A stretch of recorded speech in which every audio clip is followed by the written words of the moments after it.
Bermudo III y Fernando I. A Alfonso V le sucedió su hijo Bermudo, de corta edad. Tuvo la mala suerte de coincidir en el tiempo con Sancho Garcés III de Pamplona, un rey que fue haciéndose con Castilla y otros condados leoneses. Con el tiempo, Bermudo III recuperó gran parte del terreno perdido, si bien tuvo que aceptar a Fernando, el hijo menor de Sancho Garcés, como conde de Castilla. Quizás para eliminar tiranteces Fernando fue casado con Sancha, la hermana de Bermudo, y en sus documentos siempre reconoció a su cuñado como su rey y señor. Contra lo que se suele decir, Fernando nunca se declaró rey de Castilla, ni recibió tal título de su padre. En cualquier caso, al poco tiempo los dos cuñados llegaron a las armas. En la batalla de Tamarón, 1037, Fernando se impuso a Bermudo, que falleció en la contienda al acometer prácticamente en solitario a las tropas enemigas. Fernando I, 1037 a 1065, infante pamplonés y conde de Castilla, se hizo así con el reino de León gracias a su esposa doña Sancha. La consignaría siempre en sus documentos como portadora de la legitimidad dinástica. Tardó varios años en pacificar el reino, ya que al principio no fue recibido con simpatía por los leoneses. Mientras tanto, el califato de Córdoba había desaparecido y se había dividido en las taifas, docenas de pequeños reinos que comenzaron a guerrear entre sí. Esta situación benefició a los reinos cristianos. Aprovecharon la ocasión para imponerles las parias, es decir, tributos en oro a cambio de ayuda militar o sencillamente por seguir permitiendo su existencia. Nuevas conquistas y amplios territorios. León seguía destacando en la península por la amplitud de sus territorios, pero además Fernando I los amplió con nuevas conquistas en el norte de Portugal y al este de Castilla, e incluso recuperó algunas comarcas castellanas que todavía estaban en manos pamplonesas. El oro que recibía de las taifas le sirvieron para embellecer el reino con construcciones como la Basílica de San Isidoro, cuyo cuerpo se trasladó desde Sevilla a León, y el Panteón de los Reyes. Antes de morir Fernando decidió dividir el reino entre sus tres hijos varones. Al primogénito, Sancho, le entregó Castilla, es decir, el condado que había recibido de su padre.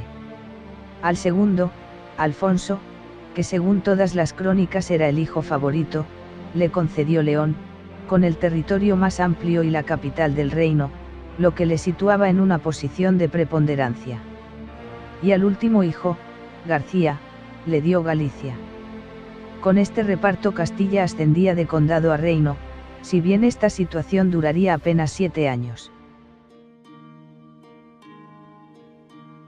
Alfonso VI, 1065 a 1109, y Urraca I, 1109 a 1126.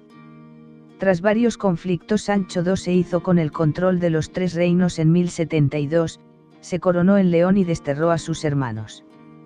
Pero su dicha duró poco, porque en octubre murió asesinado mientras asediaba Zamora, la ciudad que permanecía fiel a Alfonso VI.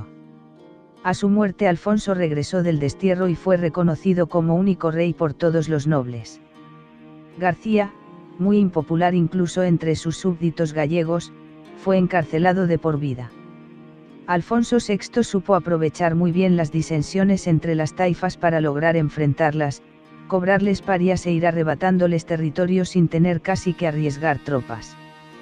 Un súbdito que no supo comprender esta política fue Rodrigo Díaz, el Cid, cuyas torpezas y desaires al rey le valieron varios destierros a pesar de ser el principal militar de su época. El principal logro de Alfonso VI fue la conquista de Toledo y toda su taifa en 1085. Este hecho provocó que los andalusíes llamaran en su ayuda al imperio almorávide. Los almorávides, integristas musulmanes subsaharianos que controlaba todo el norte y oeste de África, cruzaron el estrecho y obligaron a replegarse a Alfonso, si bien fueron incapaces de recuperar Toledo. El inédito reinado de una mujer en la Europa medieval. A pesar de sus 5 matrimonios y de sus relaciones extramatrimoniales, Alfonso VI no tuvo ningún hijo varón que le sobreviviera. Así, a su muerte, 1109, le sucedió su hija Urraca. Hacía 2 años que había quedado viuda al morir su marido, el noble francés Raimundo de Borgoña. Fruto de ese matrimonio tuvo 2 hijos, Sancha y Alfonso. Este último llegaría a reinar como Alfonso VII de León. Al reinar una mujer en solitario se dio una situación inédita en la Europa occidental medieval, por lo que los nobles del reino la convencieron para que se casara rápidamente con Alfonso I el Batallador, el rey de Aragón. En el contrato matrimonial se estipulaba que en el caso de tener descendencia el hijo heredaría ambos reinos. Pero eso no ocurrió a pesar de la fertilidad de Urraca, que ya había tenido 2 hijos del matrimonio anterior. A Alfonso I no se le conoce ningún hijo legítimo o ilegítimo, y algunos cronistas insinúan que era homosexual. En cualquier caso, el matrimonio acabó en desastre. Hubo malos tratos por parte del aragonés y guerras continuas entre los 2 ex esposos. Alfonso I invadió Castilla. Logró mantenerla bajo su dominio hasta los tiempos del reinado de su hijastro, Alfonso VII. Alfonso VII el Emperador, 1126 a 1157. Como ya se ha dicho, Alfonso era hijo de un anterior matrimonio de Urraca. A la muerte de su madre fue coronado en León como Alfonso VII, y rápidamente fue recuperando los territorios ocupados por los aragoneses. También tuvo que hacer frente a las rebeliones de su tía Teresa, una hija bastarda de Alfonso VI que había sido nombrada condesa de Portucale, norte de Portugal. Alfonso se casó en 1128 con Berenguela, hija del conde barcelonés Ramón Berenguer III, y hermana por tanto de Ramón Berenguer IV, marido de la reina Petronila de Aragón, quienes fundaron la corona de Aragón. En 1135 se coronó emperador en la Catedral Románica de León, puesto que el rey García, el rey de los musulmanes Tafádollah, el conde Raimundo de Barcelona, el conde Alfonso de Tolosa y muchos condes y duques de Gascuña y Francia le obedecían en todo, tal y como narra su crónica. Pero Afonso Henriques, hijo de Teresa de Portucale, se mostraba cada vez más independiente, y aunque se reconoció vasallo de Alfonso VII, acabaría proclamando la independencia de Portugal en 1139, que le fue reconocida en el Tratado de Zamora de 1143. Alfonso VII realizó una gran cantidad de conquistas, Coria, Ciudad Rodrigo, etc. Incluso con la ayuda de Tafádollah tomó Córdoba y otras ciudades andalusíes. En 1147 logró conquistar Úbeda, Baeza y Almería. Pero pronto perdió muchas de sus conquistas a manos de los almohades, otros musulmanes integristas del norte de África que estaban dispuestos a coger el relevo de los almorávides. En 1155 decidió que a su muerte se repartiría el imperio entre sus 2 hijos, Sancho III recibiría Castilla y Toledo, y Fernando II León y Galicia. Alfonso moría 2 años después, en 1157.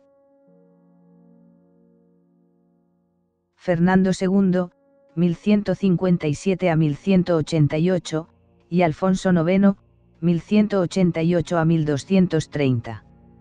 Fernando II es de los reyes más desconocidos de la historia de España, a pesar de haber ostentado una clara hegemonía sobre el resto de territorios cristianos. Y es que a la muerte de su hermano Sancho en 1158 se convirtió en el tutor de su sobrino, Alfonso VIII.